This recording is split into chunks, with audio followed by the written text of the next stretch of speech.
You wouldn't survive 1 week in 30,000 BC.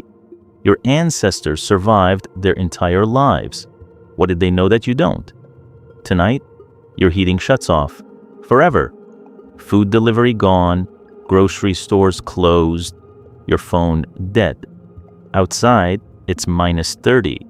Nothing but snow as far as you can see. Most people wouldn't last a week. Not because they're weak, but because we forgot.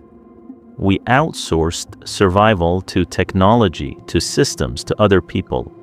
But 30,000 years ago, your ancestors lived exactly like this. Every single day, every single winter, no exceptions. And they didn't just survive, they built, they thought, they created, they defeated the Ice Age with bare hands, stone tools, and the power of collective intelligence. Before we go further, we need to kill one myth. The myth of the primitive caveman, a hairy guy with a club, grunting, smashing rocks together, understanding nothing. That is complete nonsense. People 30,000 years ago had the exact same brain as you, the same neurons, the same raw intelligence. The only difference, they didn't have thousands of years of accumulated knowledge.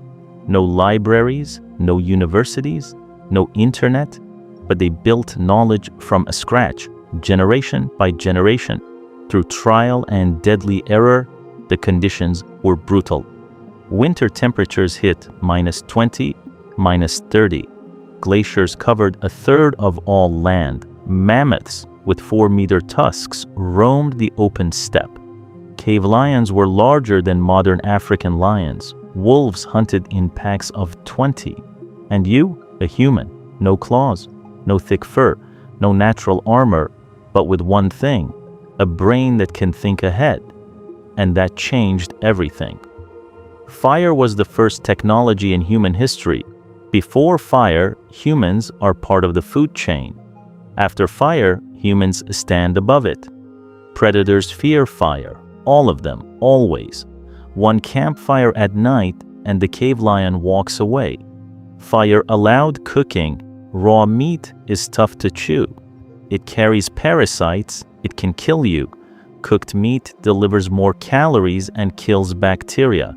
Scientists believe cooking food over fire is what allowed the human brain to grow larger. The brain consumes 20% of your body's total energy. Without enough calories, a large brain is simply impossible. Fire gave calories. Calories built the brain. The brain built everything else. But how do you start a fire without matches? The first method, flint and steel. You strike flint against iron pyrite. Sparks fly onto dry grass or powdered bark. Sounds simple. Try it for the first time and you'll realize it's an entire art form. You need to know which rock works, where to find the right tinder, how to hold it, how to strike, at what angle. This was knowledge passed from father to son, from mother to daughter, over years. The second method, friction. You spin a dry stick rapidly between your palms, pressing it against a softwood board. After 2 to 3 minutes, an ember appears, then a flame. Our ancestors knew all of this by heart.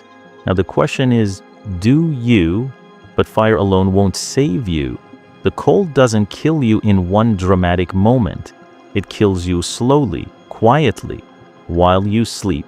Your body temperature drops half a degree, then another half, then another. At 35 degrees Celsius, you start shaking uncontrollably. At 32, you stop shaking. That's actually worse. It means your body gave up trying. At 28, you lose consciousness.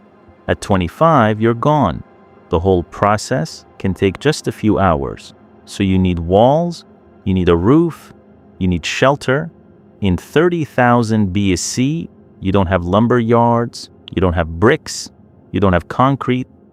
Many ancestors lived on open steppes, flat, frozen, treeless plains stretching hundreds of kilometers in every direction. No caves, no trees, nothing. So what do you build a house from when there's literally nothing around you? You build it from the animals you hunt? In 1965, near the village of Medjurik in Ukraine, archaeologists discovered 4 houses built entirely from mammoth bones. Not 1 or 2 bones. We're talking about 149 mammoth skulls arranged with architectural precision. Each house took an estimated 10 mammoths worth of bones to construct. These people used every single part of the mammoth: meat for food, fat for fuel, hides for roofing, bones for walls, tusks for structural beams, zero waste, total efficiency. This wasn't survival, this was urban planning, Ice Age style. But the most powerful survival tool wasn't fire. It wasn't shelter. It was each other. Humans are not the strongest animal, not even close, not the fastest. We don't have the best senses, but we did something no other animal did at the same scale. We learned to cooperate with strangers. Wolves cooperate only with their pack, maybe 20 individuals who all know each other personally. Humans cooperated with hundreds, then thousands, then millions. The key was the ability to share abstract knowledge. Our ancestors sat around fires at night sharing survival information. The river to the east freezes early. Don't cross it after the first snowfall. The roots of this plant can stop bleeding. If a mammoth charges, split up, it can only follow one of you. When a skilled hunter died, his knowledge didn't die with him. It lived on in stories told around the fire, in techniques taught to children. This is cumulative culture, the single most powerful adaptation in the history of life on Earth. Now, clothing. The human body is a terrible design for cold weather. Mammoths had fur up to 90 centimeters long. You have smooth skin and barely any body hair, but our ancestors wore someone else's fur, and it was far more sophisticated than you think. Archaeologists found bone needles dating back 50,000 years, less than 3 centimeters long, with a perfectly drilled eye at the top. Making a needle from bone means splitting it precisely, grinding it into shape, then drilling a hole smaller than a millimeter without a drill, using another sharp stone with total control of pressure and angle. This is not primitive, this is micro-engineering with Stone Age tools. A needle means sewn clothing, not just draped hides, but actual fitted garments with seams that hug the body and trap warm air. The difference between draped fur and sewn clothing in minus 30 degrees is the difference between life and death. They also invented layering, soft thin hide worn fur side inward, trapping a layer of warm air directly against your body. Thicker hide worn fur side outward, blocking wind and repelling moisture. Body lice prove exactly when this started. Body lice live in clothing, not in hair. Genetic analysis shows they diverged from head lice approximately 170,000 years ago, which means humans started wearing clothing regularly at least 170,000 years ago. Now, food. All of this requires one thing above everything else: calories. In extreme cold, your body burns through energy at an incredible rate. One adult mammoth provided approximately 2,700 kilograms of meat, plus fat, organs, and bone marrow. A successful hunt could feed 25 people for an entire month. But mammoths weighed 6 tons. Their tusks were 4 meters long. A single kick could crush a human skull. How do you kill something like that? Not with strength, with intelligence. Our ancestors knew migration routes, seasonal patterns, watering holes, which terrain the animals preferred. They used soft ground near rivers where the mammoth's weight became a liability. It sinks, it slows. narrow valleys where it couldn't maneuver or build a charge. A coordinated group of 15 to 20 hunters changed everything. Some drove the animal from behind. Some waited at the sides. Some blocked escape routes. What they were doing around the fire the night before, a mammoth hunt, is essentially what a modern military unit does before an operation: intelligence gathering, terrain analysis, role assignment, contingency planning 30,000 years ago with stone tools. But what truly separates our ancestors from every other species is not what they did. It's when they did it. They prepared before they needed to.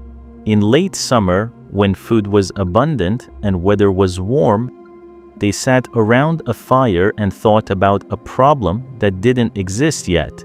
In 4 months, the river will freeze. The herds will move south. What do we do?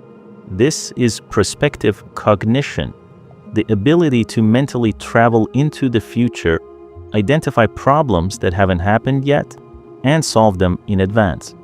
Summer was production season, meat frozen in permafrost pits that worked as natural refrigerators below zero year-round, dried in thin strips hanging in wind, losing moisture rapidly, smoked over fire, developing a protective layer, fat rendered and stored for maximum energy. None of this was instinct. A squirrel stores nuts by instinct. Our ancestors chose to preserve food. They understood the logic. They taught it to their children as knowledge. We do this now so that we eat in February. That simple chain of cause and effect, projected 3 months into the future, represents a cognitive leap that changed the trajectory of life on Earth. Our ancestors took the most hostile environment on Earth and made it livable. They developed technology from nothing, built architecture without engineering degrees, conducted logistics operations without software. With the same brain you have right now, every warm coat you wear is built on 170,000 years of clothing innovation. Every time you check a weather forecast and stock up on groceries, you simulate the future exactly as they did around that fire. The heating in your home is fire, controlled and automated, but fire. The food in your freezer is the permafrost pit, engineered and electrified, but the same logic. You are not separate from your Ice Age ancestors. You are the latest version of them. 30,000 years ago, a child was born somewhere in what is now France or Ukraine or Siberia. That child survived, had children. Who survived? Who had children? Across 30,000 years and roughly 1,500 generations, that chain of survival led to exactly one place. To you, warm, fed, safe. You are the proof that it worked. Somewhere deep in your biology, in the way you instinctively move toward warmth, in the way you feel safer in groups, in the way your mind automatically simulates what-if scenarios, your Ice Age ancestors are still alive. They never left. They became you.